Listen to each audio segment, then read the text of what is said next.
This episode of the Fat or Future podcast is sponsored by, well, me and my diet crash course exclusively from Himalaya Podcast Networks. What is my diet crash course? Well, have you ever been curious about 20 of the top diets in the world? You wanted the cliff notes to all of them because you just don't want to read all the books? I have you covered with my diet crash course. 20 of the top diets in the world and maybe some you haven't heard of. Should you try them? What are they about? What does the research say? What does the research maybe not say? Himalaya.com/diet and listen for free, and use code DIET to listen for 2 weeks of the Himalaya Diet Crash Course exclusively on the Himalaya podcast player. Himalaya.com/diet, and I will see you there.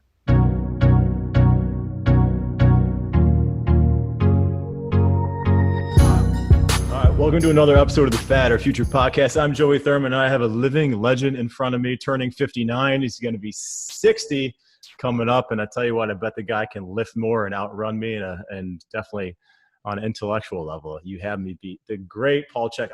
Normally I give a bio for everybody, and I'm the hype man. I can't even list everything that you've done. I mean, you're world-renowned in exercise physiology and nutrition. You have the Chek Institute, and you're just truly a student of life, and I truly appreciate that. And you've been one of the people that I've been following for quite some time in my fitness career. So just first of all, thank you so much for coming on, and it's truly an honor. Thank you. My pleasure. Always glad to share. Yeah, I mean, that's great because, a lot of times these fitness experts or gurus, if you want to use that name, I think often they forget that where they came from, and that at some point, like, you need to keep learning new things. And if people don't give people a chance, such as right now, you're giving me a chance to get on here and take an hour out of your day. And I know you're really busy, and I really appreciate it. Yeah, my pleasure. Well, we all come from the dirt, and that's where we return as well. At least our bodies. Yeah. All right. And I've got the quote for the trailer. We all come from the dirt. We're set. Okay, you can go. You can have a good day, man. Okay. The other thing too is a lot of people think I'm a fitness professional, but I'm a holistic health practitioner, and I deal with all aspects of the human life: the physical, the emotional, the mental, and the spiritual. So, yeah, and that's a Chek Institute, corrective holistic exercise kinesiology. So you're yes, embodying a lot of different modalities. You're teaching experts from across the world, and you've brought people back from injury, and Laird Hamilton, and who's a motocross guy. There's a quote on your website that you. Oh yes. That's Robbie Madison. He's broken all of Evel Knievel's records, and he's a stuntman in a lot of movies, and he's world famous for his motorcycle tricks. And I rehabbed him from multiple bad injuries, but the testimonial that he's giving is he had a really bad crash, and it pushed one of his ribs right into the aorta of his heart. And nobody would touch him because they didn't know if it had punctured the aorta. And they said, if the rib's gone through the aorta, when they pull the rib out, he'll bleed to death. So everywhere he went, the doctors, the therapists, nobody would do anything for him. And I said, well, if it was that far, if it had punctured it, you'd be bleeding already. And so there'd be signs of that. But it took me, I don't know, maybe 30 or 40 minutes. And I completely got his rib back in place and got him the pain. He was able to, within, I think I did about maybe 3 weeks or a month of rehab, and he was back performing perfectly. And it blew his mind because, he thought for sure his career was over. He was in a lot of pain too. Yeah. A sublux rib is a real bitch of an injury. But I've brought lots of people out of medical retirement that were told they would never perform again. I brought Richard Dunwoody out of retirement from horse racing, and he was forced into medical retirement. And after I rehabilitated him, he won the Triple Crown and wrote about me in his autobiography. And Gary Roberts, the famous hockey player that was the captain of the Toronto Maple Leafs, was forced into medical retirement. Charles Poliquin was his strength coach, and he didn't know what to do with him because everything made him worse. So Charles hired me, and I brought Gary back, and he probably made about $25 million more. The most expensive rugby player in the world in 1995, Ricky Stewart for the Canberra Raiders, was forced into medical retirement with 2 severe back injuries at once. I rehabbed him and he made many millions more dollars. So there's a long list of them. Danny Way, there's all sorts of guys that were, you know, pretty much told their career was over and nobody knew what to do. And using the approaches that I teach through the Chek Institute, they all got rehabilitated and back to not only good performance, but exceeding previous performances. And why do you think that is? Why do you think modern medicine couldn't fix these people? What were they missing that you saw? Well, modern medicine is based on a scientific materialist reductionist mode of thinking, and it's highly compartmentalized and territorialized. So, you know, physical therapists, for example, are battling with chiropractors because they think they have ownership of the human spine. And so you've got endocrinologists that study nothing but the endocrine system, and immunologists and gastroenterologists and eye specialists, and even in orthopedics, you have guys that do nothing but shoulders or nothing but knees.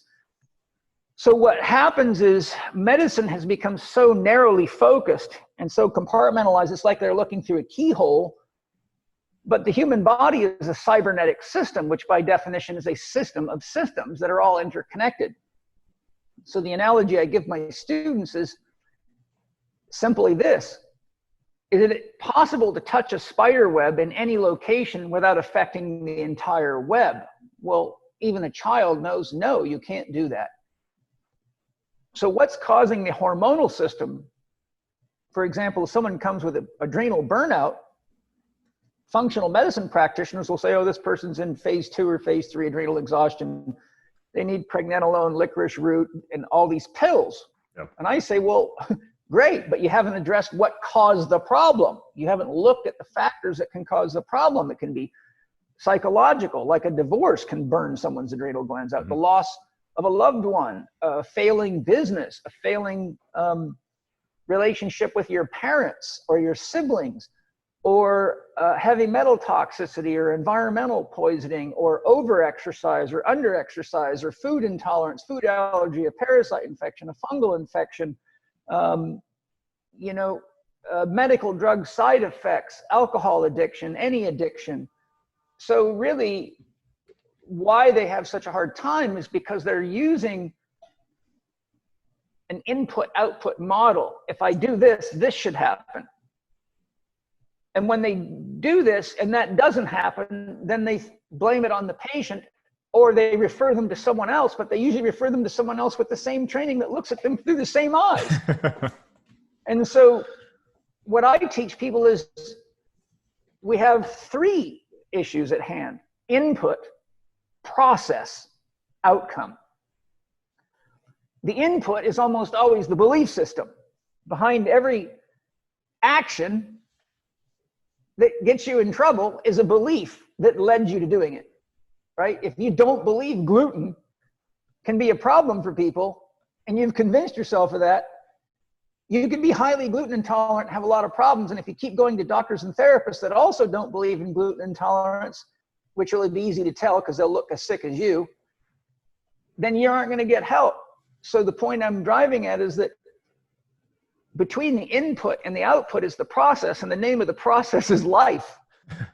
So if you don't understand the life process, and you haven't, as a therapist or a doctor, done enough deep healing and deep analysis and deep work in yourself, such as working with the unconscious, healing the shadow,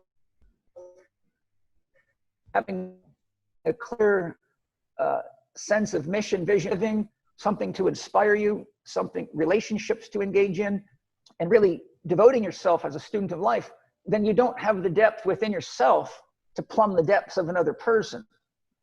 So Chek professionals are all taken through progressively deeper and deeper processes, not only physically, but emotionally and mentally, so that they learn how to understand what the input is, what led to the injury, what the process is, what are their normal physical, emotional, mental, and belief system habits, and then what is the outcome, And so we can't just, for example, I've made a statement before that has confused a lot of doctors, and I've even had people email me or call me to say, what did you mean when you said this?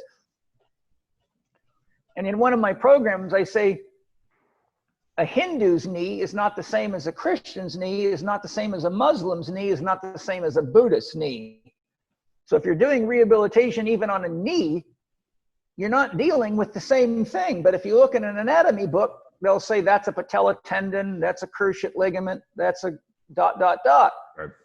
But what they're not looking at is the fact that all those knees are basically vehicles for different belief systems. A Muslim's knee might be sore because he gets on the concrete, bows and prays 5 times a day, and can get sore knees like a carpet layer gets sore knees. But a Christian could get his knee injured because he's running off to the Middle East to kill the infidels or the enemies or whatever, and has a completely different belief system. So it was only a metaphor to say the belief system or the software is what's guiding how the knee is used. And if you keep rehabbing knees without looking at the beliefs that are driving the behaviors that injure the knee, then you're going to be like the same. I've had professional athletes come to me that have the same knee operated on for the same diagnosis 5 times. And I'm like, well, clearly they're missing the point, right? It's the same injury on the same knee, and someone's making a lot of money, but you're not winning the battle. So I have to look at what they're doing with the knee. And to look at what you're doing with the knee, you got to look at, well, first of all, do you have the nutrition in your body and the ability to digest, metabolize, assimilate, and eliminate it in order to keep your knee healthy from a purely physiological ground zero basis? You know, if you don't have the nutrition coming in and the waste going out, then whatever parts of your body you're using the most are going to start breaking down, and all the knee surgery in the world's not going to fix your bad diet. Or if you have bad exercise technique, and hardly any medical professionals have a clue about proper exercise technique. So you see, I'm just making the point that what I do is called common sense, and that's what I teach. And looking at the human body as a physical being is a complete and utter mistake, because it's not a machine. It's a living, breathing, biological organism that has thoughts, feelings, emotions, dreams, desires, nightmares, fears, inhibitions, insecurities, all of which affect your entire physiology, because we are a psychophysical being. We're not just a biological robot. That makes a lot of sense, because you're right. A physical therapist, they feel like they can fix that person, or the chiropractor or the naturopath or whoever it is. And I played hockey through college, and my back was always jacked up, and I'd do the same thing. And I go to the same physical therapist, almost like they had the same protocol. And until I started looking at, like, wait a minute, like, do I have a little regional independence going on? What's happening with my body? Is it my glutes? Is it my hips? Well, as a hockey player, we got some messed up hips. So once I realized that it necessarily wasn't my back, it was my adductors and my shoulder. And people were like, what do you mean it's not your back? Like, I'm just feeling it in my back. But then I was reading your book right here, How to Eat, Move, and Be Healthy. I just got the 2nd edition. Good. And so we're gonna get into that, but it just makes so much sense. And when I filled out your questionnaire on there, I was like, wait a minute, if you look at me, I look like the epitome of health. But my score overall was 159, which is almost in the healthy range. But you're right, medium to high there. Right, but I've got the mercury in my teeth. I'm very stressed out. I started going through this whole list of things. Like, man, this makes so much sense. And then in there, you talk about. I want to get into the 4 doctors, but your dream, goal, or objective. And I wrote this down. And I was listening to one of your podcasts. You were talking about, like, once you write something down, it becomes tangible. Like, thoughts are great, but putting it to a piece of paper. Dream, goal, or objective. Thoughts, words, and deeds. Yeah, for me, I want to go beyond the external, understand who I am, why I was chosen to be in this world, and how I can provide value to my family and those around me. I began to tear up when I did this. And when I thought it in my head, it was just an idea. But Paul, once I put that to paper, it became real. And this flood of emotions came to me. Mm-hmm. And now that like I've got that in there, and I started repeating that yesterday and as to myself today. And I mean, even thank you just for what's on page like 30 of the book. Right there, you start that there. So I just think putting that down meant a lot, and I appreciate that. And I'd like you to talk a little bit about the 4 doctors you're ever going to need. It's an interesting concept. Yes, the 4 doctors is a philosophical framework that encapsulates what's the most essential in life. So scientifically, sometimes they refer to what's called the reductio ad absurdum, which means you reduce something to the point it cannot be reduced anymore. So if you take a scientific materialistic viewpoint of the world, everything came from a big bang. And so you can't go behind the big bang and have anything to weigh, measure, or talk about. So that would be a reductio ad absurdum. Right? If you say, what's gunpowder made of? It's made of 3 chemicals, and you can't do it with 2. You have to have 3. So there, you know, the reductio ad absurdum of a cake. It's made of flour, water, sugar, and requires heat in a pan, sort of thing, right? Mm-hmm. Water, hydrogen, H2O. You can't go any lower than that and still have water. So what happened is some of my instructors and some of my top students that I really respected around 2005, this started to happen with some frequency, and it made me realize, okay, I've really got to look at this, because typically if a student is complaining, you know, I don't know what to do, you've taught us so much, how do I put it all together? Well, it's just the confusion of learning new things. Whenever you learn something new, there's always a period of chaos.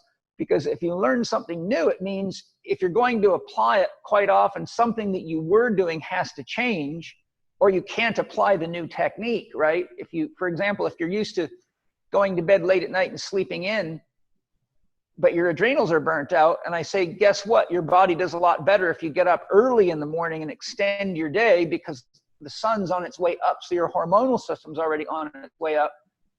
And so then you say, okay, well, I'm going to start getting up. There's going to be a period of time where your body goes through chaos because it's so used to going to bed late and getting up late. Mm-hmm. And so you're going to go to bed at, 9:30, 10 o'clock at night, and you're going to lay there and stare at the wall and won't be able to fall asleep because your whole hormonal system's entrained to the old habit pattern.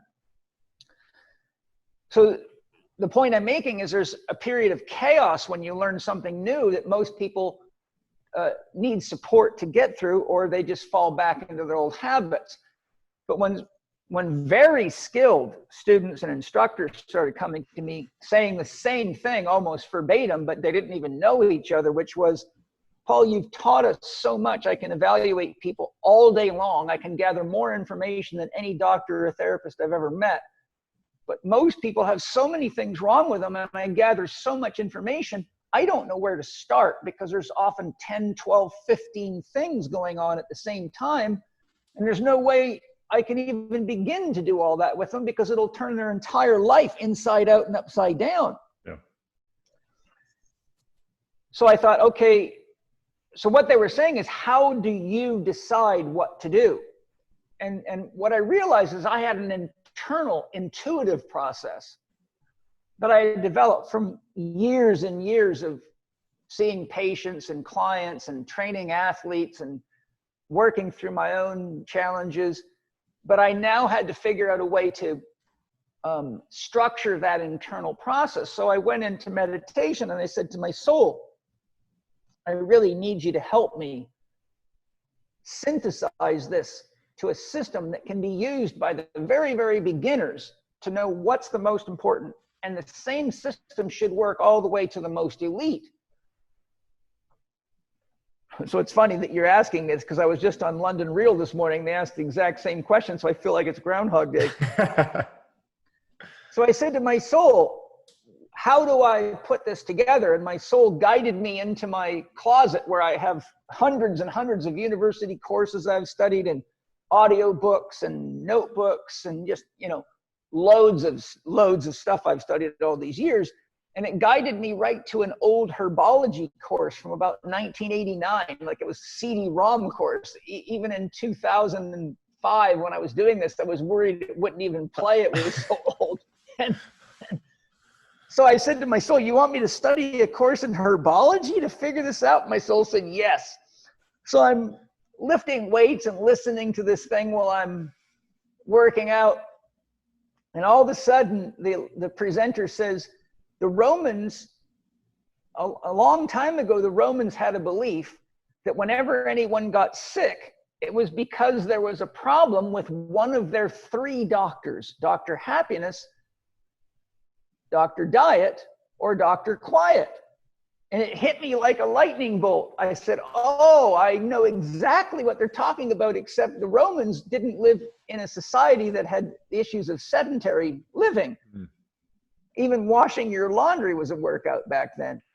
I said, they're missing a fourth doctor, and you can't have completion without the number 4. 3 is a number that moves energy, the triangle. That's why in all religions you have a Holy Trinity, Father, Son, Holy Ghost, Brahma, Vishnu, Shiva, etc. We have 4 seasons. We have 4 phases to the creative process. Thesis, antithesis, synthesis, rest. If you study the Hindu scriptures, you come across the word Om, capital A, capital U, capital M, underscore. Ah means I awaken. U means I'm dreaming. I'm living my dream. M means I'm falling asleep. Underscore means I'm completely gone. End of cycle. I'm one with the universe. I have no identity anymore. And Om is the sound of the universe creating itself. And so the Hindu sages, spending years in caves meditating, all said the sound of God singing the universe into existence is Om, and this is what it means. And interestingly, as a side note, several years back, NASA released the first audio tracks of the sound of the sun. And you can type in the sound of the sun, NASA, on Google. They now actually have the sound of several of the planets as well. And the sound of the sun sounds exactly like a bunch of Buddhist monks going, oh. And so Om is a 4-stage process. Yeah. Jung said number 4 was the number of completion. So when I added the 4th doctor, it brought it into wholeness. And then I could show what I call the wheel of life. And then, so spring, which is the awakening phase with new growth, relates to Dr. Happiness. And that's when you say, what do I want to do this year? Summer, Dr. Movement, is the action phase. Fall is when fruit and food is harvested, and that's the afternoon or late summer phase. And then winter is the nighttime when we're sleeping, the water phase, which is Dr. Quiet, rest. So I have developed a system of alchemy. The air element is spring, and that relates to the mind. The fire element is summer, that's Dr. Movement, and that relates to action, dreaming and doing it, getting it done.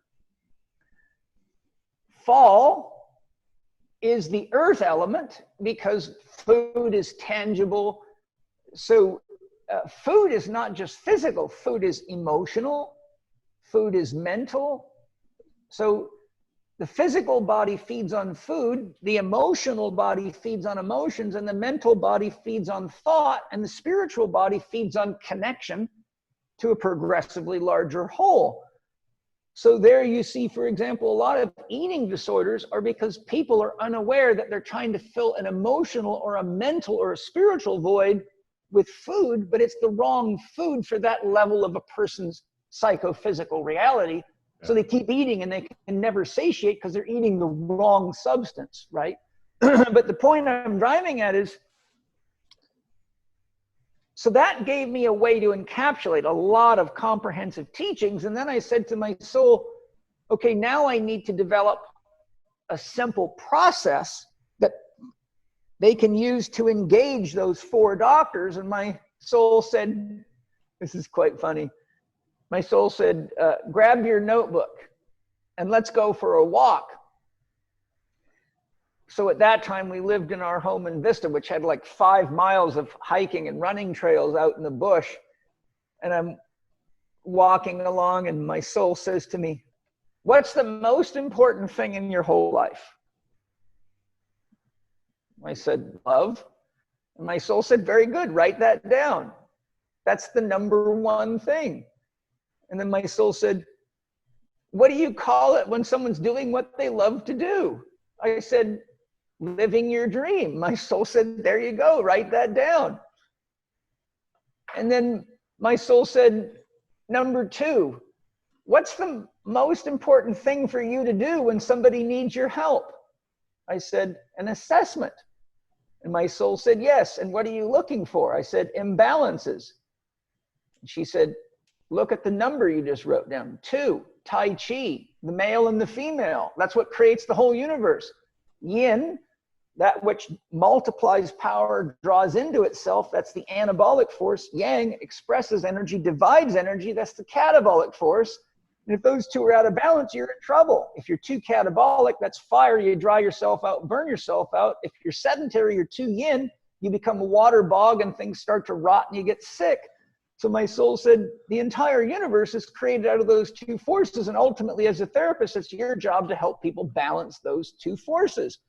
But you don't know what balance is until you know what their dream is, because someone that wants to be a professional athlete has to have a much finer balance than someone who just wants to play with their kids and be a secretary all day. Right.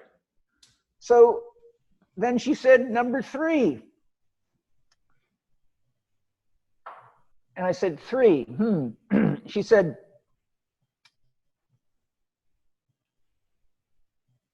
what are the 3 most important choices you can make? So I started talking, and dialoguing, and all of a sudden I said, okay, the most important choice is the optimal choice. And she said, yes, write that down. And I said, but most people don't make optimal choices. That's why I'm so busy. She said, that's right. What do you call a choice that's not optimal? Suboptimal. Yes. Okay, so suboptimal. And what's the worst choice you can make? To do nothing and not care. She said, good, write that down. Now you know what number 3 is. Once you know what their dream is, you know where they're out of balance, you have to teach them. They have choices to make, and those choices have to be made on values, because you can't make a choice without a value to guide it. I tell people all the time, your yes has no value until you learn to say no, and you don't know when to say no if you have no values. Yeah. You value organic food and someone hands you junk food, you say no because your value says I don't do that to myself. If you value gluten-free dieting because you know gluten messes you up, then you know when to say no and when to say yes. And so she said, 4. How many doctors have we just identified? 4.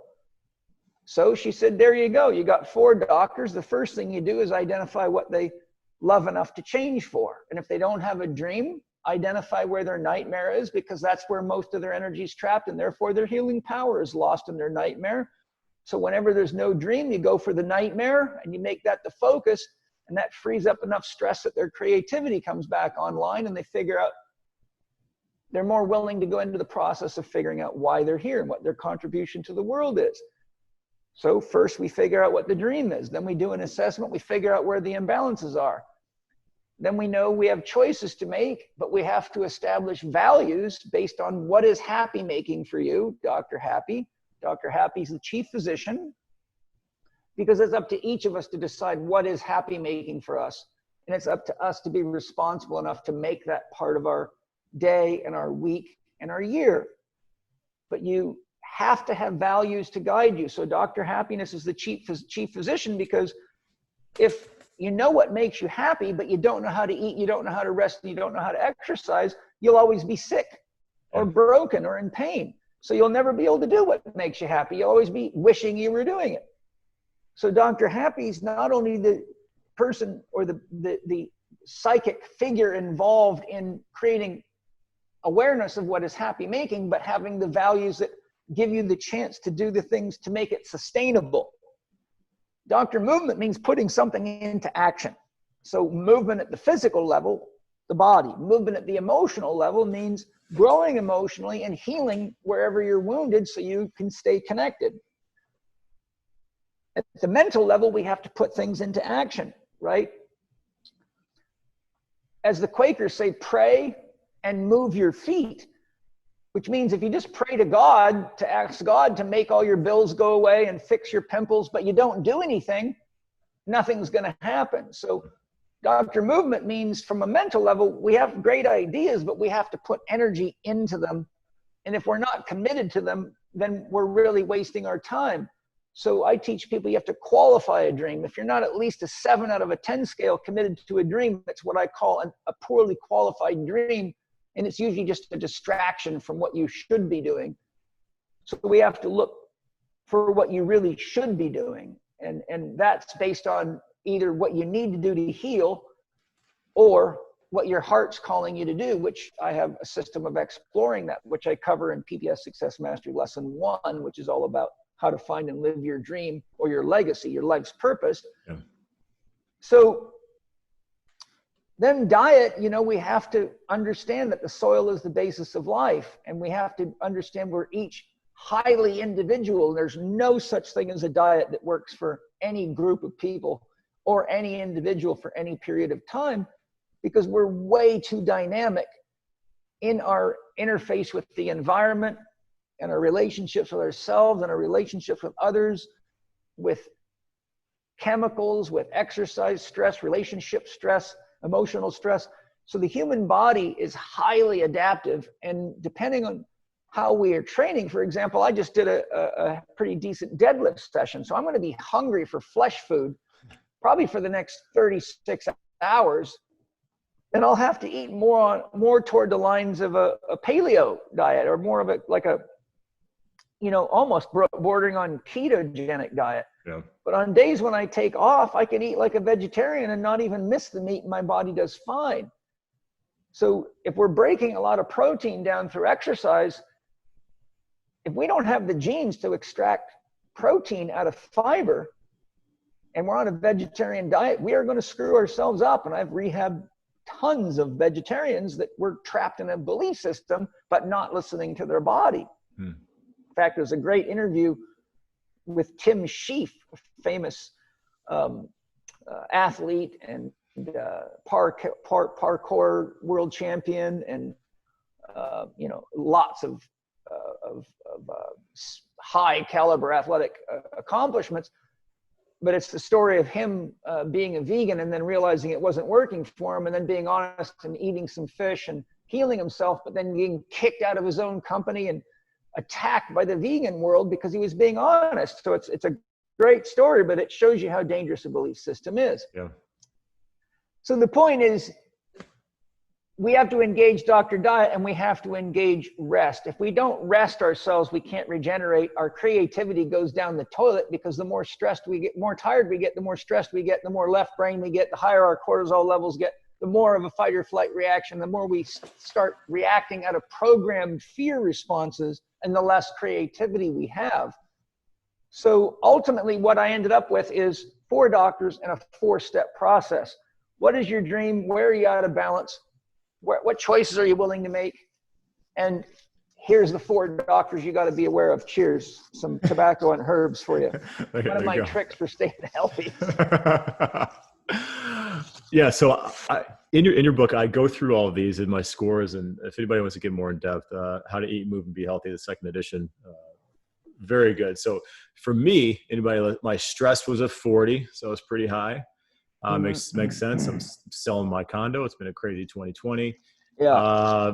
You know, I am what I eat, low 14. My sleep wake cycle was a 10, low. So that's good. Digestion 7, low, but fungus and parasites I was at a 75. That's high. So you better do something about it. That's pretty high. So I was going through all of that, and I've got the fillings in my teeth, which was one of them. I can't remember what else. Mood swings. Which energy highs and lows, mood swings, can have skin problems, bowel irregularity, if you've got a bad enough fungal or parasite infection, one of the telltale signs is you wake up around 2 to 3 o'clock in the morning, hot and sweaty. Hmm.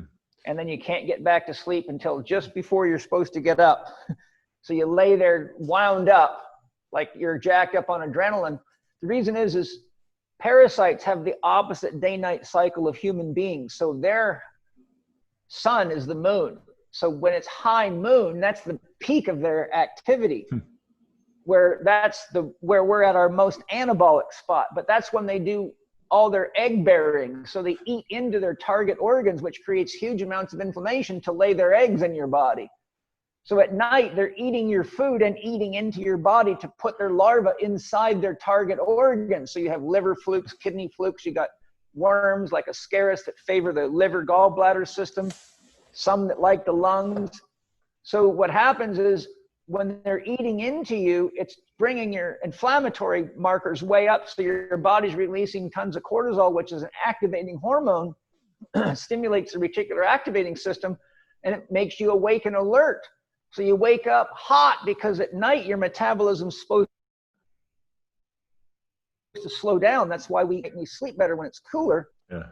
So all of a sudden you wake up hot and sweaty and you're wide awake. And then you get so tired, you fall asleep 5 minutes before the alarm goes off. And then what do? They drink tons of coffee and make it worse. Right. And coffee's loaded with sugar.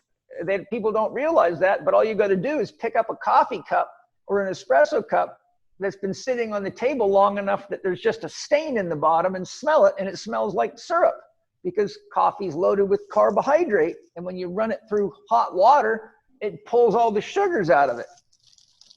Wow. Well, so I don't wake up at 2 in the morning in a sweat, so maybe I'm parasite free, but I needed to take care of those other I steps. wouldn't assume that. I would say that you're just healthy enough right now that it's going to be easy to clear it, but it's a good idea to do a general parasite cleanse. In my course, How to Healing Fungal and Parasites, the Absolute Essentials, tells you everything you need to know to heal most of those fungal and parasite infections, and a lot of stuff that people just need to know to be healthy, period.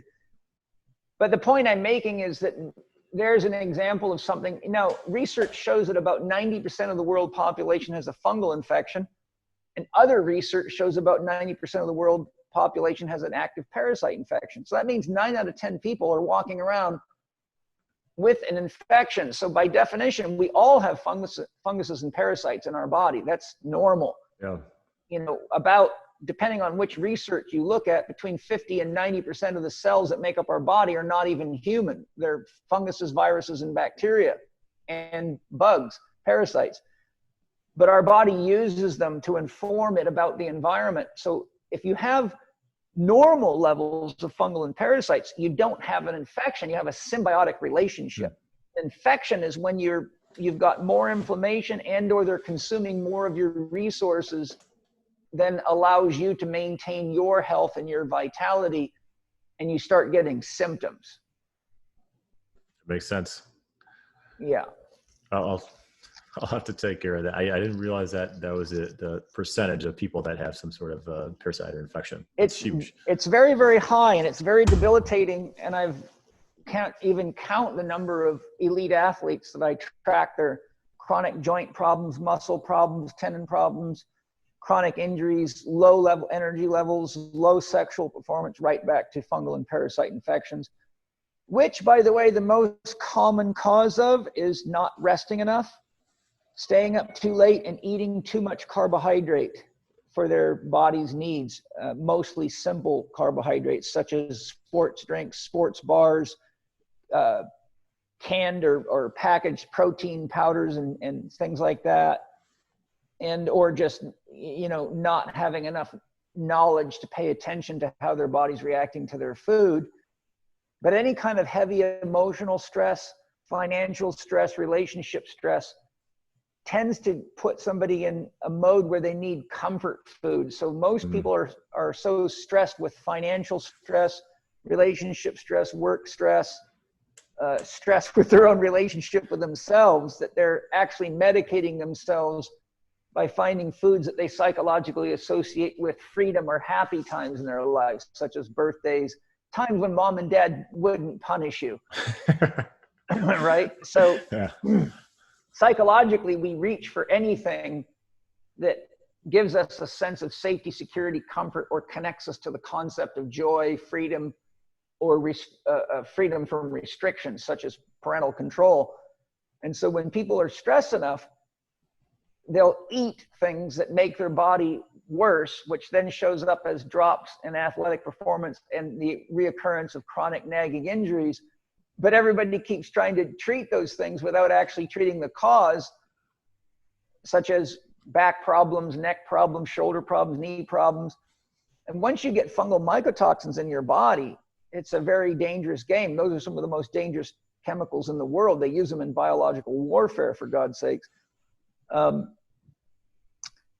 so what happens is the funguses actually can debilitate the interleukins and cytokines, which are the immune system's messengers that allow it to talk to itself. So once you get a fungal infection, it debilitates the immune system, which lets the parasites run wild because the immune system's too debilitated to keep them under control. So most people have both. I say always start healing the fungal infection first, because the same dietary restrictions you have to be on a antifungal diet are almost identical to an anti-parasite diet. So it not only gets rid of the funguses and decreases the mycotoxins, which allows the immune system to function, but it puts you on a dietary regime that's anti-parasitic as well. So if they won't make the transition to heal the funguses, they'll probably never get rid of the parasites anyhow, because you can't get rid of parasites unless you do what you got to do to get rid of funguses. So what would the first few steps for people be that are trying to get rid of some sort of, if they're going on antifungal diet? What would you recommend? Just a few things that people can do. Well, I put people on a diet that I developed called the Caveman Diet for 7 days. And it usually blows people's minds. In fact, I've never put anybody on it that didn't come back and go, oh my God, I look better, I feel better, I'm training better. How come nobody told me to eat this way? Because there's not much money in teaching you how to eat right. But the Caveman Diet's very simple. No nuts, no grains, no seeds, no dairy with the exception of butter, because butter has almost no dairy proteins in it. It's almost pure fat. For some people, I have to make them go to ghee if they have a dairy intolerance. No nuts, no grains, no seeds, no dairy. All the vegetables you want, except no root vegetables, above ground vegetables. All the meat you want. You can eat fruit. If you have a fungal infection, then I would tell you not to eat the fruit, except for green apples. They're not too bad, and a little bit of grapefruit. Grapefruit has antifungal properties, but if you eat too much of it, they'll just adapt to anything. So what I'm doing is I'm getting rid of all the most common inflammatory factors. Nuts, most people don't realize all nuts, grains, and seeds have phytic acids in them, sometimes referred to as phytates. Phytic acids are acids that are in the seeds to stop it from germinating until it's got enough water, enough warmth. Let me turn that off, sorry. No worries. Enough warmth and the right temperature to germinate. But you have to soak nuts, grains, and seeds for at least 8 hours to deactivate the phytic acids. But what triggers the germination process is enzymes. That's what makes food rot, and that's what makes food grow is enzymes. But phytic acids block enzyme activity. So when the seed is planted and there's enough moisture, it breaks the phytic acid down and turns the enzyme systems on that activate the growth factors in the seed to produce the plant. The problem is your entire digestive process is enzymatically driven.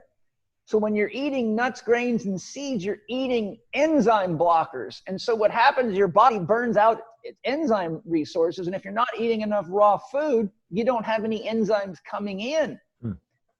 So you see, by getting rid of the nuts, it allows your enzymes to functionally break your food down for the first time. And a lot of people just eat piles of nuts. They can graze on nuts all day long, nuts in bars, bags of nuts, trail mix. Athletes have piles of nuts in their diet.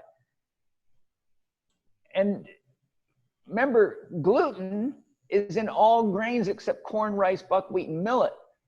So people drinking beer are getting gluten. People eating pizzas and breads and cookies and cakes and pizzas are bringing piles of gluten in, which is highly, highly inflammatory. Then when you get rid of the root vegetables, you get rid of the concentrated sugars. Like a sweet potato is enough to just fire up a fungal infection through the roof, or a parasite infection. So potatoes are all root vegetables are a dense source of carbohydrates. You can eat a little bit of carrot if it's raw, but if you cook carrots, they get too sweet and they'll feed these infections. So what happens is after 7 days of not eating nuts, grains, seeds, or root vegetables, but just eating a little bit of fruit, fresh produce, and meat, people all of a sudden their muscle definition comes back. I've had people lose 16 pounds in 1 week, and they say, how is this possible? I say, because what you didn't lose fat. What happened is you stopped inflaming your body, and your body has now let you pee out and defecate out all the extra water that was being held, because whenever you're inflamed, your body holds water to try to cool itself down and to control inflammation. Water is the antagonist of fire. Inflammation is fire in the body. So you've just lost a pile of water weight. That's why you can see your muscles for the first time in years. Okay?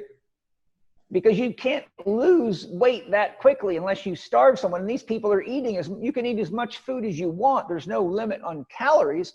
But what you're doing is getting rid of common inflammatory foods. And then I put them on a 4-day rotation diet, which is right in my book, How to Eat, Move, and Be Healthy. Mm-hmm. That allows you to test things one at a time. So you say you love almonds.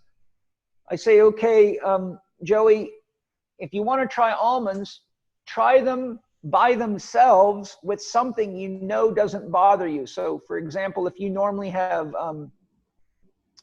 eggs and oatmeal, and we've cleared those as not problem foods, have almonds and eat those. But if you can do it by itself, it's even better, because otherwise the more food you're eating, the harder it is to track the source, right? Yeah.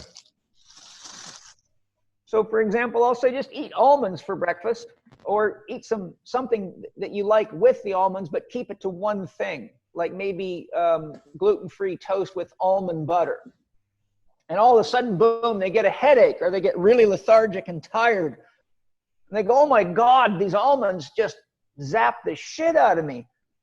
But I never felt that before. How come all of a sudden I'm feeling it? I say, because whenever you repeatedly expose the immune system to something that stresses it, after a while, in order to save energy, it has to decide what's the most important threat.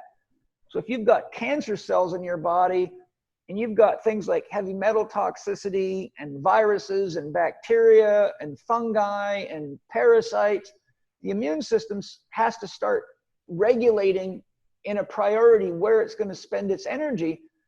And so you can see this, it's an adaptation process. Nobody starts smoking cigarettes and says, oh, I love this. They cough and gag. Rarely ever does anyone drink beer and go, oh, I love this. Coffee, most people don't drink coffee and say, I love this.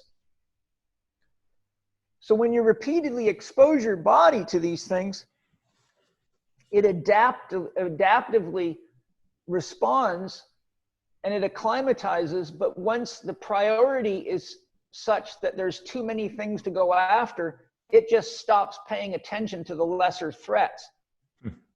So typically what happens, the research that I've studied shows that usually the first 2 or 3 years of life, your body will make a very intense reaction against things that are common foods that irritate us, such as most anything we eat, but parents don't have enough knowledge to know what's happening.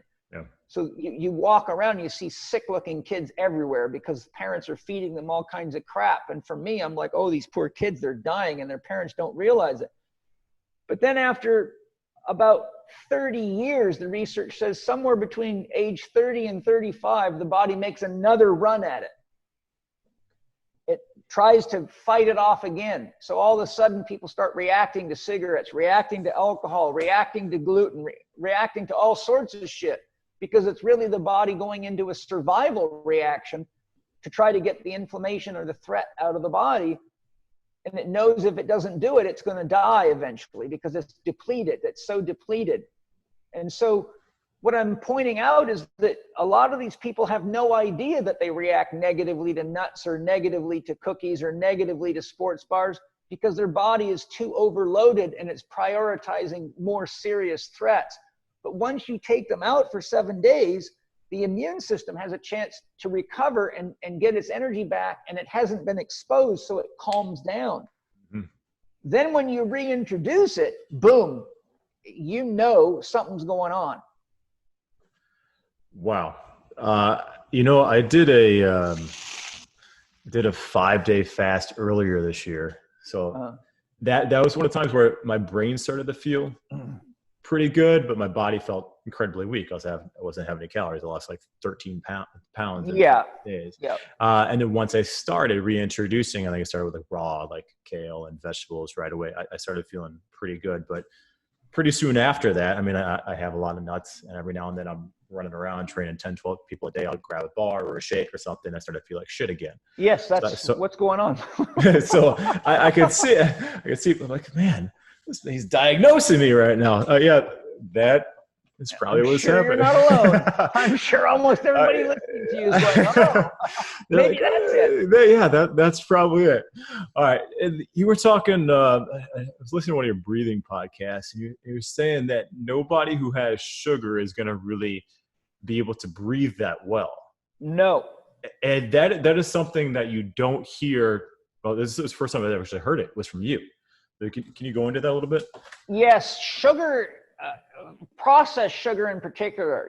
There's carbohydrate is really sugar, right? So an apple is sugar, a banana is sugar, a vegetable is sugar, and then you have the glycemic index that tells you, well, how sweet is it? Like table sugar and white flour are almost the same glycemic index, except white flour is even higher in some scales. Why? Because when you grind flour to the level that they make flour out of it, it covers something like 10,000 times more surface area than the grain itself.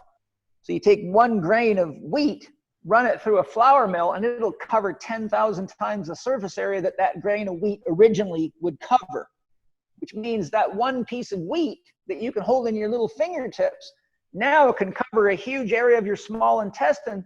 So if you ate the grain of wheat and just chewed it up, it would be still not that big, right? Because your mouth is not going to grind it like a flour mill.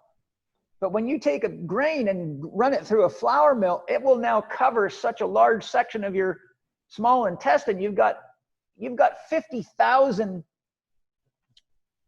microvilli per square millimeter. You've got what's called the brush border. So the microvilli have these little fingertips on them that pick up amino acids and the key things, nutrients the body's looking for, and they pull them through the gut wall into the body. So if you take a grain of flour and grind it down to 10,000 times, it's like you now have millions and millions of little tiny grains of flour that the body can pull in, and it can pull them in so quick it raises your blood sugar as fast as sugar. But processed sugar is an acid, and it's a very powerful acid. That's one of the reasons you can use Coca-Cola to take rust off of bumpers and stains off of floors, etc. And Coca-Cola will melt a nail in just a few days. You can take a roofing nail or a standard carpentry nail, drop it in a glass of Coke, come back in a few days, it'll be completely gone. And there's 12 teaspoons in a can of sugar. I mean, in a can of Coca-Cola. 12 teaspoons of sugar. Jesus. A big gulp has something like 1 1/4 cups of sugar in it. Now, so when you drink anything or eat anything with processed sugar in it, it goes through your body because it doesn't really have to be digested very much. It's too synthesized, so it just walks right into your body. That's why people get an almost instant sugar high when eating things like chocolate or cookies or sweet stuff. The problem is that your blood has to be regulated in pH extremely tightly or you'll die. The pH of the blood has to be 7.35.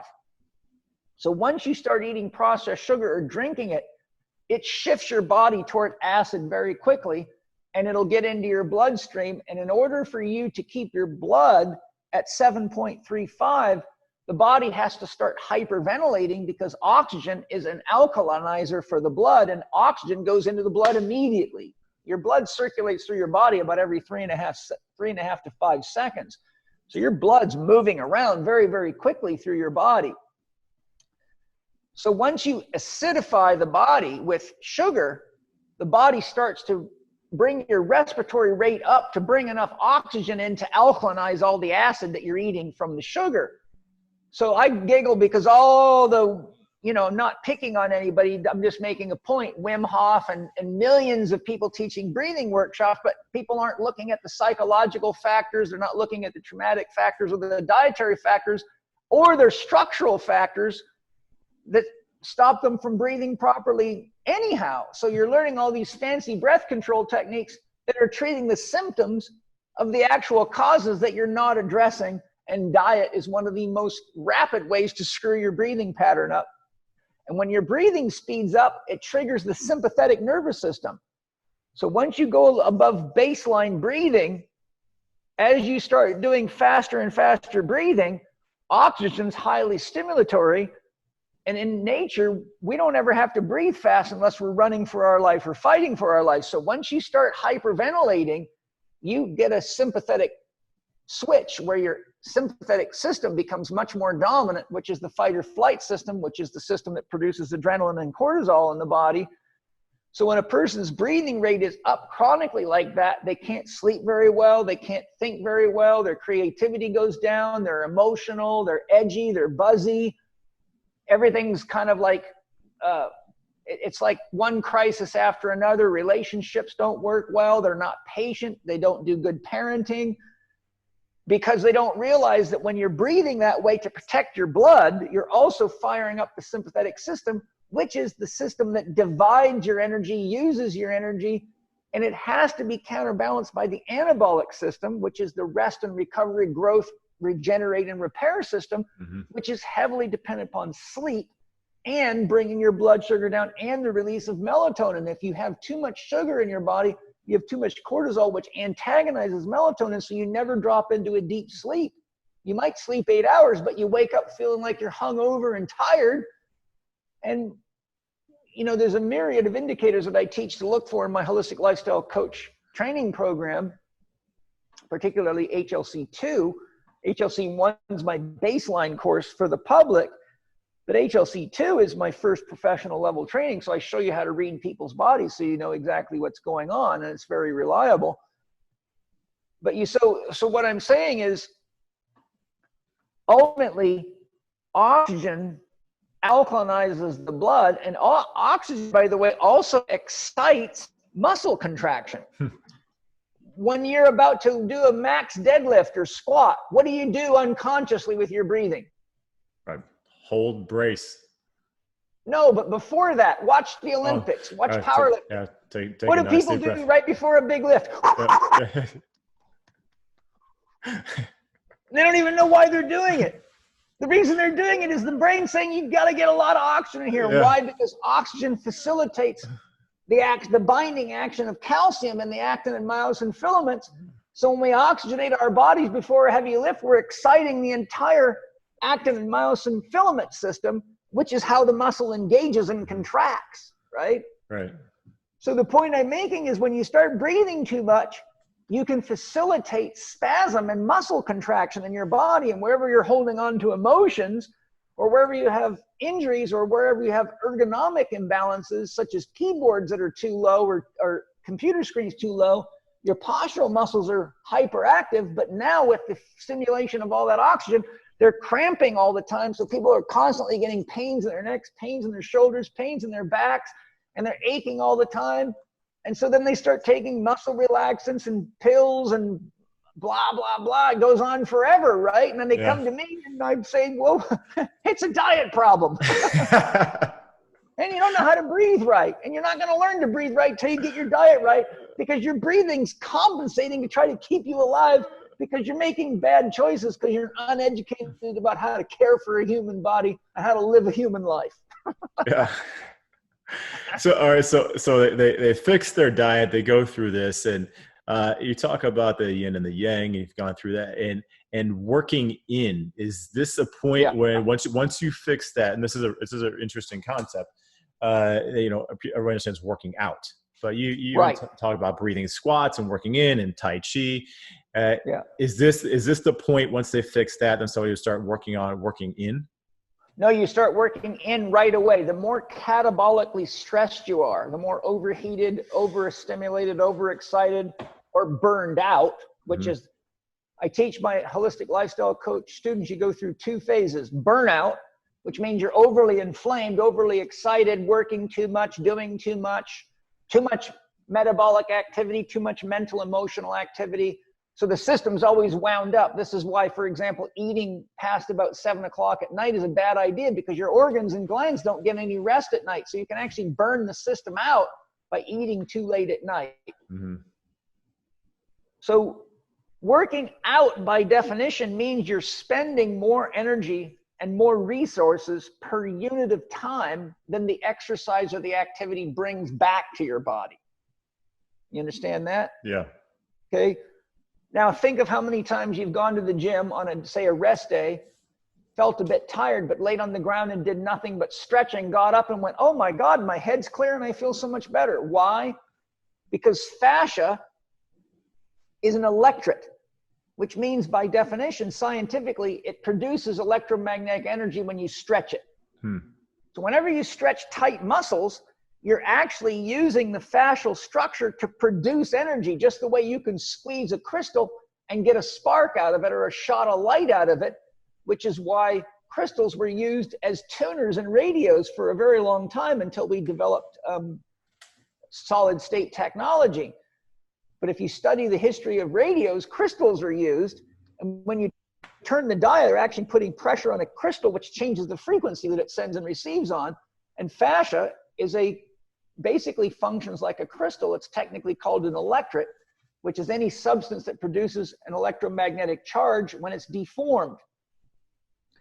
So by laying there and stretching, you're actually using a passive technology which releases energy. And since each of your muscles is connected to glands and organs, not only through the nervous system, but through the meridian system, you're unlocking energy areas that are too tight, which disrupts the flow of energy through meridians and through the muscles, and then changes the balance in the nervous system between the musculoskeletal system and the organs, which are what feeds it. Okay. So for example, if somebody has a lot of emotions trapped in their heart about grief, a divorce, or a death in the family, or the loss of a pet that they love, they can find that their chest muscles are tight and their breathing's restricted, but they don't realize it's because the emotional stress that's unresolved is sitting in the heart region, and that unconsciously is alive inside of you. So whatever we don't know how to resolve actually lives inside of us, but it lives in the background, but it's still very active. There's an old saying, feelings buried alive never die. So this person keeps thinking, God, there's something wrong with my chest. A lot of people get rib pain from that, but I find, for example, it's an emotional problem. So then I would give them a zone 4 exercise, which would have stretches and breathing techniques such as opening and supinating as you inhale, with the awareness that you're breathing through the heart. So I say, bring your consciousness, imagine as you inhale, you're breathing through the heart. And as you exhale, you're breathing any pain, sadness, or stress out of your body. And by bringing your awareness to that energy center, all of a sudden thoughts, feelings, and emotions start rising up. And you start remembering, oh my God, this happened to me, that happened to me, I'm still sad about that.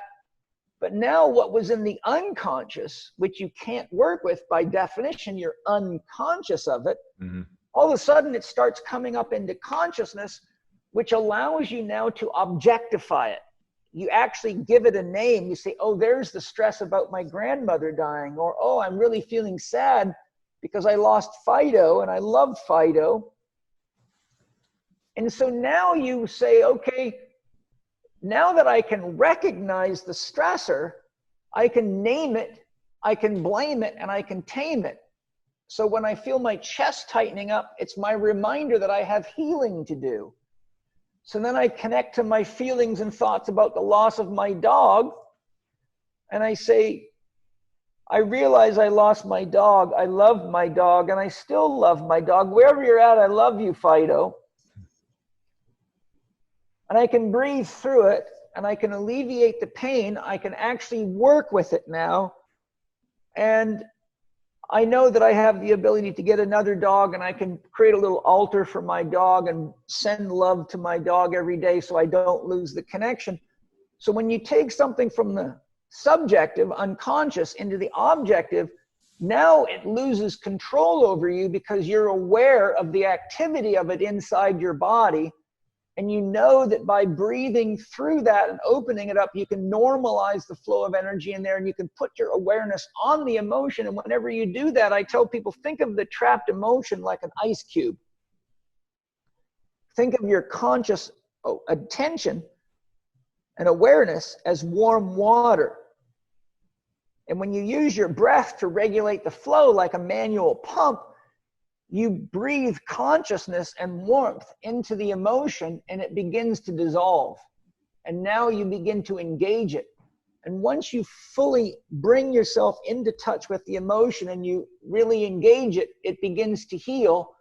And now something that was unconscious and controlling your life and making your health feel bad, you realize later that was all the psyche's attempt, the soul's attempt to bring your awareness there. Most pain is to redirect our awareness to where we have unresolved emotional or mental traumas or bad habits that we need to address, such as overtraining or having too limited of a number of exercises, things like that. So I call that the pain teacher. The pain teacher always brings you to where you need more awareness to manage yourself so that you can live and love more fully. God is not malicious. The universe is not malicious. The world's not malicious. So pain is actually the quickener of consciousness. And it's the job of a therapist not to numb it, not to take it away beyond what they can do for themselves. You see, when people like Robbie Madison and all these people I mentioned come to me, they had problems that they didn't know how to fix by themselves, and they didn't have the skills. But once I do what I can do as a skilled therapist, I teach them what they've got to do to engage the actual issue and manage it and heal whatever thoughts, feelings, or emotions are attached to it. Or it just keeps coming back until you do the healing work, because if you don't, you can't grow. And you know, what's the point of being fit? I tell people, I don't give a shit if you can squat 1,000 pounds if you can't get along with your wife and kids. Right? Yeah, that's not going to help your marriage. That doesn't amount to anything. And we've got a whole culture full of people that think just because their bodies look good, that their whole life is solved. But when you look at what their life really is and the importance of relationships, it turns out that most of that strengthening and buffing up and flexing and look at me is really a strategy to avoid dealing with the challenges that they feel like they're out of control with. So people tend to overemphasize what they think they can control as a compensation for avoiding what they don't want to look into. And exercise is a common addiction, and making your body look like you're a Greek god. Usually when it gets to the point where you can see it's a fixation or an addiction, which is easy to tell, all you got to do is say, oh, by the way, the gym's closed today, sorry. Or sorry, you can't use that machine, it's broken. And then someone throws a temper tantrum, or, oh my God, the world's coming apart. Yeah. So to the degree they cannot improvise and adapt, it indicates there's an addiction there, which is really an attempt to find safe love, something they can do that makes them feel connected, that they think they can control. And then if that is an escape, then the problems that they really need to address get worse, because the energy they're spending in the gym beyond what would be healthy and vital is a distraction from doing the work that they need to do. There's a lot of meatheads that are going to be like, oh, I'm okay if my leg press is broken, I can do something else. Well, that's okay. That's a start.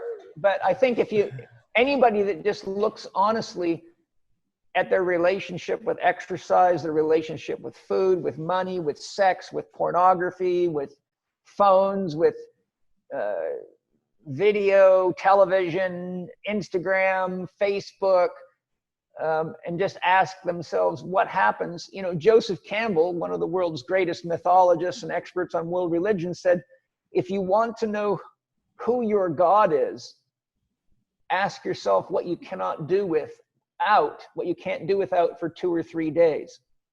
If you can't do without coffee, you've met one of your gods. If you can't do without sex, you met one of your gods. If you can't do without weightlifting, you met one of your gods. The question is, are your gods working for you, or are you their servant? Are you their slave? There's a lot of slaves, Paul. All right, Yeah, there is. I won't keep you too long. I got a couple more questions for you. So this is fad or future podcast. What are things that you see in health, fitness, nutrition, holistic lifestyle that you kind of wish or fads that people would stop doing? What do you just like? Well, it's kind of wasting their time. The grand majority of the whole biohacking industry is a complete cop out on doing the work it takes to be healthy. If you just paid attention, you wouldn't need some fucking gadget to tell you how many calories you burned, or that you just exercised, or what your heart rate is, or whether you're sleeping good or not. I mean, this is just like a complete departure from the responsibility of having a human body. You know, I say to people, if you're going to use devices like that, let them teach you something and learn what you're supposed to learn, so you can get rid of the device, or you've just got another gadget you're dependent upon. Mm-hmm. But nobody could have survived in the millions of years we lived in nature with freaking gadgets strapped to them all the time and needing batteries. And where's my Oura ring? I don't know what to do without it. Well, fuck, and you're not even an athlete, right? You're just another extension of technology. You've become an android yourself that's dependent upon other androids. So I think the whole biohacking thing, which has just gone crazy with chips and chemicals and shortcuts and penis enlargers, and I'm serious. I mean, it's like I see this shit going on and I'm like, this is, dumber than dumb. And, I've talked to Ben Greenfield about it too, and pinned him on it and said, let's get to the bottom of this. How much of this biohacking is just a cop out on doing this real work? And he said, yeah, most of it. Yeah. Laird Hamilton, I just interviewed Laird. He said the same thing. Most of it. He said, most people lived like you teach them to live. They wouldn't need all those gadgets, right? Yeah. I've trained piles and piles of athletes to not need those gimmicks because you learn from them, right? When I was a fighter and an athlete, a serious athlete, yeah, I'd use a heart rate monitor, but I use a heart rate monitor to learn, okay, when I'm running this hard, I'm at this level of exertion, because when I feel this way and I check my heart rate, it's 189 or 90. Okay, so that's about, at that time it was probably, 95% maximum heart rate. So, okay, that's what 95% effort feels like. Yeah. When I'm doing a max effort, like a 25-mile time trial, on my bicycle as part of my triathlon training, well, I'll hit my maximum friggin' heart rate and be just drowning in lactic acid. The question is, can I survive the next 10 miles of that at 15 miles? Right? But the point I'm making is I'm always learning. And it's the same with plant medicines. I tell people, if you don't learn from the plant medicines, then the only time you feel connected, or you feel the presence of God, or you feel love, is when you got mushrooms or ayahuasca or some drug in you. But the medicines are there to teach you what you're capable of all the time. So try smoking some really good pot and doing Tai Chi, and you'll notice, wow, you're just tapped into nature, and you can feel the plants talking and the trees talking. I guess what? They're talking all the time. So the pot just taught you, hey, guess what? There's a whole conversation going on around you, and you're supposed to be part of it. But you don't have to use the pot. Once you realize it's going on, get up and go talk to your flowers. Water them, love them, talk to your trees, talk to your animals. And then you see the pot becomes a teacher instead of a crutch. If you have sex while you're using mushrooms and you have the greatest sex of your life, and you have to say, well, what did the mushrooms teach me? Well, what they do is they dissolve the ego. So now you realize, oh, sex will be a lot better if I just drop down any agendas about what I'm supposed to do or how it's supposed to become, and just go into a total dance with my partner where there's no rules, there's just flow. Yeah. And then the mushrooms taught you how to make love, right? So the point, without going through a long list, our bodies teach us, the gadgets can teach us, the plant medicines can teach us, but we've got to be aware of the fact, Rudolf Steiner said, man will continue to invent technologies outside of himself until he either realizes that everything he's inventing is a copy of a more advanced technology within himself, or he destroys the world. The question is, which will come first? Wow. Okay, that was in about 1897, Steiner said that. Carl Jung said almost identically the same things in about 1950. And both of these were very wise human beings. And look where we're at now. We're inventing very dangerous technologies outside of ourselves that are copies of what's in ourselves. But ultimately, if we would just realize that we have the technology to communicate to the entire universe, which is why I often recommend the book Stalking the Wild Pendulum by Itzhak Bentov. Itzhak Bentov was the inventor of the pacemaker. He was the first man to scientifically study the physiological effects of meditation on the human body. And he wrote this book, which gives a scientific explanation of spirituality, what it is, what are devas, what are gods, and how does this relate to the human nervous system, and what is the range of frequency the human being can connect to. And guess what? He showed it goes from all the way from atoms to pure consciousness. We're right in the position to have the best of the animal kingdom, the plant kingdom, the mineral kingdom right inside of us. And we have the capacity to go all the way up in frequency to zero source and all the way down to the vibrating atoms. And it's been demonstrated endless numbers of times by mystics and clairvoyants and remote viewers and everybody else. And so he gives you a scientific structure to understand the spiritual life that helps left brain people realize this isn't just a bunch of foo-foo shit. There's really actually, it took the entire universe to make you. Every part of the universe is involved in a human being. And when people get over their limited scientific materialist reductionist viewpoints, that's the beauty of plant medicines. All of a sudden you can see plants and trees breathing. You can feel people's thoughts. The sun has wild effects on you and talks to you. The moon will talk to you. Everything comes alive. You enter into what's actually the magical level of consciousness, which is what we were in nature. We had to know the sounds of animals to know when we were being hunted by them or when there was danger. We had to know what was going on in the plant kingdom because it fed us. So we were in a much deeper fusion.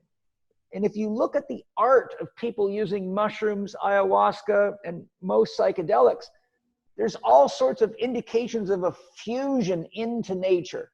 Like there's no division. You'll see pictures where out of somebody's head is growing trees, and there's in their chest, there's a bird, and they realize that these things are all part of us and that we've departed so far from the truth of ourselves that we now treat everything in nature like objects we cut, burn, slash, and destroy, thinking, it's just dirt, it's just rocks, it's just trees, fuck it. Make another shopping mall, build more bombs, torture the fucking place, who gives a shit? But once you take plant medicines, you realize, oh my God, the topsoil is the stomach of this planet. And the oceans are its blood, and the water systems are its circulatory system, and the lungs are the trees and the plants and the atmosphere. And you realize whatever you do to planet Earth, you're doing to yourself.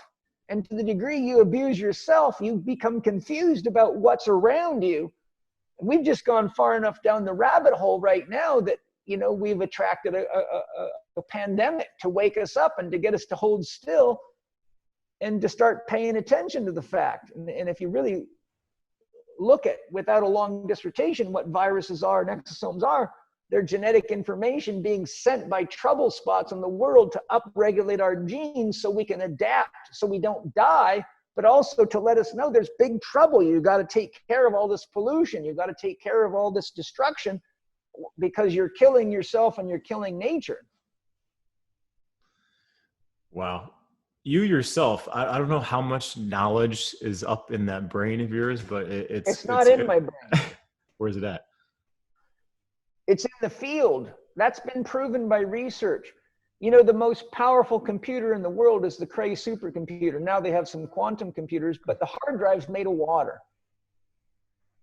Really? And for years, scientists have wondered how in the hell can water store so much information? But current research, which Greg Braden talks about on his show, Missing Links, scientific evidence proved this because they were investigating this with all these computers, and they found that the water molecule, which has almost the widest range of frequencies of any material substance. Water molecules are sensitive to almost every range of frequency, but they show that the water molecules interfacing with a field, and the field is non-local. So the mind of the universe, which is called Big Mind, is actually like an ocean of consciousness in which our mind is like a little whirlpool. But we don't store information in our brains. We store it in our field, in our aura, which connects to the universe and is a non-local storage system, which means any thought or knowledge you and I have is everywhere and accessible to everybody at once. But we have greater access to it because it's come through us. So it's kind of like it's got our signature on it. But this is why great inventions pop up on opposite sides of the world, and then they fight over whose invention it was, but they don't realize they're tapping into the mind of the universe because they had the same desire or intention, but didn't realize that's common knowledge. So the thing is, I'm saying is, yes, I have a lot of knowledge, but it's not in my brain. It's in the field. And I have a lot of knowledge because there's a lot of knowledge on the planet and there's a lot of knowledge in the universe. And I just know how to ask questions and get still and listen for the answers. But in reality, the answers are there for all of us because anything that I have access to, you have access to, because it's part of the field. And there's piles of books. A great book is One Mind by Larry Dossey. It'll blow your mind. And it's full of scientific research. Wow. Paul Chek, truly appreciate you coming on and sharing your cloud of information because my cloud, there you go. It's in your cloud. So where can people find you? Everywhere. Everywhere. He's everywhere. Chek Institute. You're online, Instagram, social media. You've got a plethora of YouTube videos. I'll give you some sites. Chekinstitute.com, CHEK Institute.com. Our new media site, which is loaded with stuff for free, great stuff, is Chekiva.com, CHEKIVA. Akiva is a Pueblo Indian place of worship.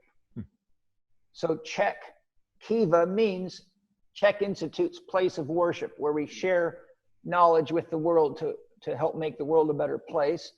My YouTube channel is youtube.com/Paul, CHEK Live, Paul Chek Live. There's over 550 videos on there. Many of them go into, none of my stuff is superficial, fluffy junk food. If you don't have the patience to listen to real teachings, you're not ready to grow yet. So go listen to small minds, and that's okay. Eventually, you'll be in enough pain to listen to wise people. And then Chek Institute, YouTube, Chekiva, and then my PPS Success Mastery lessons, they're at ppssuccess.com. That's Personal, Professional, Spiritual Success Mastery. That's also on the Chek Institute, but you can go directly to those 12 lessons, which are the key lessons I developed to help people remove the most common obstacles to achieving your dreams and living a healthy, happy life. And they're potent. I got so many sites, you see. My blog is paulcheksblog.com, but that's the written version of what I put on YouTube. And my podcast And I've got loads of great interviews with genius minds of all sorts of types and very, very interesting and deep people, scientists, you name it, philosophers, doctors, all the issues I try to cover and get into the core of them. So my podcast is not a shallow podcast. The episodes range from 2 to 3 hours and we get really deep. That's Living 4D, Living number 4, capital D, with Paul Chek. It's on iTunes. It's on most podcast outlets. And if you go to the Chek Institute homepage, there's a podcast tab. There you can find all the podcasts and the show notes there. Great. Well, thanks for coming on. Like I said, it's really appreciate it. It's been an honor and pleasure of mine. And I'm going to work on my own cloud and pulling things in. And it's another episode of the Fat or Future podcast. I'm Joey Thurman. Don't be a fatty, FADDY. Be a part of the future. Hey, cheers. Before you go, do you know what FAD stands for in my lingo? I do not. Forthcoming anatomical dysfunction. I developed that acronym years ago because I saw all these people getting in all these fads. I mean, you could use the Reebok core board for everything from herpes to hemorrhoids, all these gadgets and fads. And I said, if you don't know how to exercise and eat properly, then all those things are just forthcoming anatomical dysfunction. That's a perfect way to leave this. All right. There you go. Cheers.